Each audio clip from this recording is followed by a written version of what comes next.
Hello, I am going to show you how to update your laptop. You need to click right here on the Windows icon, which is down in your toolbar next to the search.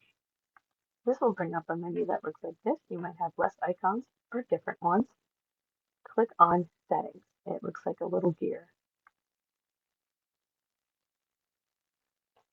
Then you want to search your screen. Your screen might look different from mine, but Windows Update usually is in the upper right hand corner. Mine says up to date, but that can actually fool you. Although it is 4:06 p.m. as was the last update. The time is 4:25. However, I have had it where it's 8 hours and it tells me you're up to date, but it still has updates to do. But click this anyway, just to make sure.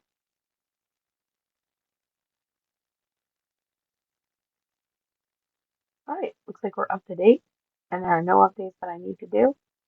However, if there are updates that you need to do, it will pop up right underneath here, and you would want to download and install them.